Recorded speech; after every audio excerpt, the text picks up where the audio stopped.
নমস্কার, আমি পিঙ্কি। আমার সকল বন্ধুদের জানাই আরও একটি নতুন ভিডিওতে অনেক অনেক স্বাগত। শ্রাবণ মাসের প্রত্যেকটি সোমবারই খুবই গুরুত্বপূর্ণ। আজকে তৃতীয় সোমবার, আর এখন আমি আচমন সেরে বিষ্ণু স্মরণ করে নেব। নমো বিষ্ণু, নমো বিষ্ণু, নমো বিষ্ণু।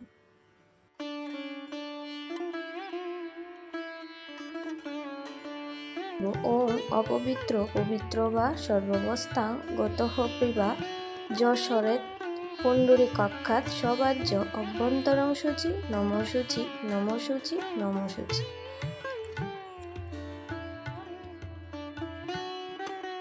প্রথমেই বাবার নামে একটি ঘিয়ের বা তেলের প্রদীপ জ্বালিয়ে নেব, ধূপ জ্বালিয়ে নেব। তারপর স্নান পাত্রে বসিয়ে বাবাকে স্নানাদি অভিষেক করাবো। তো যে পাত্রটি থেকে বাবাকে অভিষেক করানো হবে সে পাত্রে একটি বেলপাতা, শ্বেতচন্দন বা অষ্টগন্ধা লাগিয়ে সে পাত্রের মধ্যে রাখতে হবে। তারপর ভস্ম দিয়ে বাবাকে ঘষে ঘষে পরিষ্কার করে পরিষ্কার জল দিয়ে স্নান করাতে হবে। তারপর একে একে ঘি মধু দিতে দিতে স্নান করাতে ওম নমঃ শিবায় নমঃ, ওম নমঃ শিবায় নমঃ জাপ করতে থাকবে। আর বাবাকে অভিষেক করাতে যদি ঘণ্টা বাজানো যায় অত্যন্ত শুভ। আর এভাবে একে একে না করেও তোমরা পঞ্চামৃত বানিয়েও বাবার অভিষেক করাতে পারো। ঘি মধু দই শর্করা বা চিনি দুধ। বলা হয় শ্রাবণ মাসের প্রত্যেকটি সোমবারই বাবা ভোলানাথের অত্যন্ত প্রিয়। তো এই সময়ে শুদ্ধ চিত্তে বাবা ভোলানাথের আরাধনা করলে বাবা ভীষণ তুষ্ট হন আর মনোবাঞ্ছা পূর্ণ করেন। এমনিতেই বাবা ভোলানাথ অল্পতেই তুষ্ট, তার উপর থেকে ব্রত উপবাস করে বাবার যদি স্নান অভিষেক বা পুজো ব্রত করা যায় তাহলে খুবই তুষ্ট হন। তো এখানে কেশরের সঙ্গে দুধ মিশিয়ে বাবার অভিষেক করাচ্ছি। ওম নমঃ শিবায় নমঃ, ওম নমঃ শিবায় নমঃ, ওম নমঃ শিবায় নমঃ বা মহামৃত্যুঞ্জয় নাম বলেও স্নান অভিষেক করাতে পারো। তারপর হয়েছে আমি গঙ্গা জল দিয়ে বাবাকে সুন্দর করে পরিষ্কার করে আসনে তুলে নেব। তারপর যে আগের পৈতেটা ছিল ওইটাই কিন্তু পরিয়ে দেব। এই পৈতেটা যতদিন নষ্ট না হচ্ছে পুরো বছর কিন্তু চলতে পারে। আর নতুন বস্ত্র হিসাবে বাবাকে একটু সুতো পরিয়ে দিলাম। তারপর হয়েছে অষ্টগন্ধা তিলক পরিয়ে দেব বাবার মস্তকে, নাগে, আর হয়েছে ত্রিশূল আর ডমরুতে।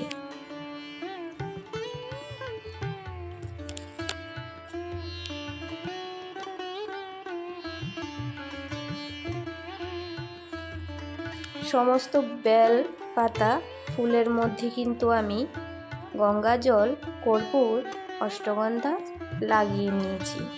তারপর বাবাকে পুষ্পমন্ত্র ইদং সচন্দনং পুষ্পং শিবায় নমঃ।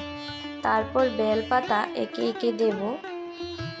ইদং সচন্দনং বিল্লপত্রাং শিবায় নমঃ বলে তোমরা যতটা চাও 3টে 5টে 11টি দিতে পারো।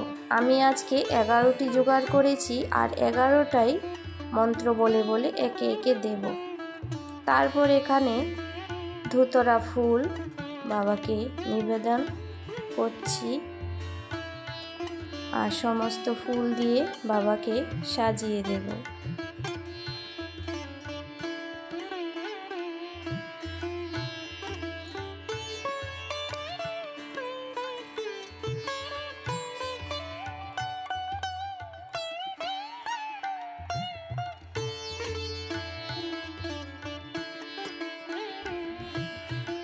নিবেদন করব বাবাকে ধুতরা ফল।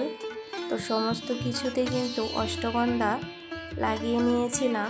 তারপর একটি আকন্দ ফুল তো সেই রকমভাবে আকন্দ ফুল পাওয়া যাচ্ছে না, তাও একটু বাবার কৃপায় পেয়েছিলাম, এটাই বাবাকে নিবেদন করছি। আর গৌরী পিঠে একটি লাল ফুল মাতা পার্বতীর নামে ওং হ্রিং এতে গন্ধপুষ্পে গৌরী নমঃ।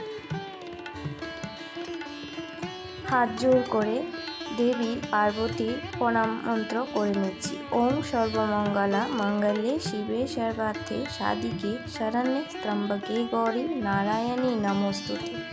ওং সৃষ্টি তিথি বিনাশনং শক্তিভূতে সনাতনী গুণাশ্রয়ে গুণাময়ে নারায়ণী নমোস্তুতে। ওং শরণাগত দীনার্থ পরিত্রাণপরায়ণ সর্বশেতি হরে দেবী নারায়ণী নমোস্তুতে। শ্রাবণ মাসের তৃতীয় সোমবার বাবাকে সবুজ মুখ নিবেদন করা হয়, কিন্তু আমি সেটা বাজারে পাইনি বলে এমনিতে নর্মাল মুগ যে ডাল সেটাই অর্পণ করেছি, আর 3টি লবঙ্গ নিবেদন করে দিলাম। এখন হয়েছে পুষ্পাঞ্জলি দিয়ে নেব 3 বার। এস সচন্দন পুষ্প বিল্ল পত্রাঞ্জলি নমো শিবায় নমঃ। তো পুষ্পাঞ্জলি 3 বার দিয়ে নেব বাবার কাছে।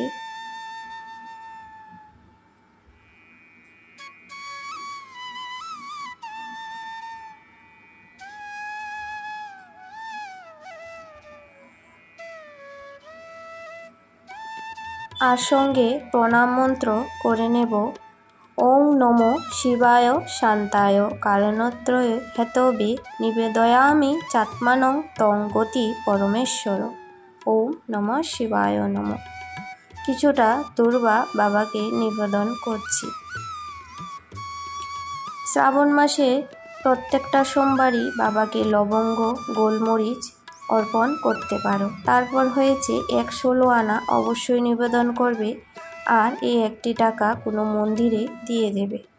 তো এখানে কিছুটা গঙ্গা জল নিয়ে এতে কর্পূর, অগরু, গোলাপ জল আর একটু কালো তিল দিয়েছিলাম। এটা দিয়ে এখন হয়েছে শিবলিঙ্গে ডান দিকে ভগবান গণেশের উদ্দেশ্যে, বাঁ দিকে কার্তিক ঠাকুর আর মাঝখানে অশোক সুন্দরী হলো মা পার্বতী মহাদেবের মানস কন্যা। তারপর 3 বার অভিষ্ঠান করে মা পার্বতীর উদ্দেশ্যে, তারপর হয়েছে বাবা ভোলানাথের উদ্দেশ্যে দেব মহামৃত্যুঞ্জয় পাঠ করতে করতে। ওম ত্র্যম্বকম যজামহে সুগন্ধিম পুষ্টিবর্ধনম উর্বারুকমেব বন্ধনান মৃত্যুর্মুক্ষীয়মামৃতাম। তো তোমরা যদি এটা পাঠ না করতে পারো কোনো ব্যাপার না, শুধু ওম নমঃ শিবায় নমঃ বলতে বলতে বাবাকে জল অর্পণ করবে। আর একটি আস্থা ফল অবশ্যই নিবেদন করতে হবে বাবাকে স্পর্শ করে। যে আস্ত ফলটি বাবাকে স্পর্শ করবে, যে ব্রতী, সে কিন্তু এটি খেতে পারবে না, পরিবারের অন্য সদস্য খেতে পারবে।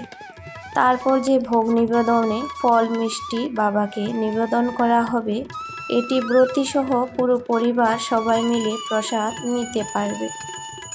তারপরে বাবাকে আরতি করে নেব ধূপ দীপ কর্পূর জ্বালিয়ে। তো কর্পূর বাবার কিন্তু কর্পূরের আরতি অত্যন্ত প্রিয়।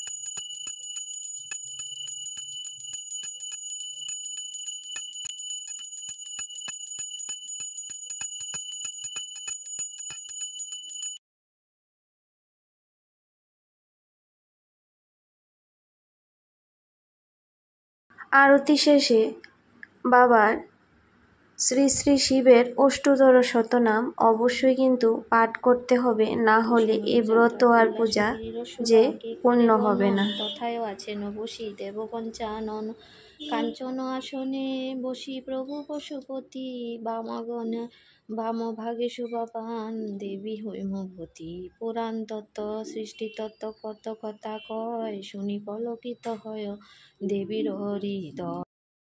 বাইরের অনেক শব্দ আসছিল বলে আর কোনো পাঁচালি শোনা যায়নি। আমার পুজো পাঠ শেষ। তো এটা কোনো আমার পুজোর চ্যানেল নয়, তো এটা হয়েছে আমার ডেইলি লাইফস্টাইল ব্লগ, যার মধ্যে সব কিছু আমি তুলে ধরার চেষ্টা করি। আর শরীর অসুস্থতার জন্যই কিন্তু আমি এই ভিডিওটা আগেই দিতে পারিনি। তো যাই হোক, আমার ব্রতপ্রজা সম্পন্ন হলো আর বাবার কাছে ক্ষমা মার্জনা চেয়েছি। যদি ভুল ত্রুটি হয় তিনি আমায় যেন ক্ষমা করেন, আমি বেশি কিছু জানি না। আর আমার সকল বন্ধুদের জন্য ভালো থাকি, সুস্থ থাকি সেই কামনাই করে আজকের ভিডিও থেকে আসছি। আবার ফিরে আসব নতুন একটা ভিডিওতে। সবাই ভালো থেকো, সুস্থ থেকো।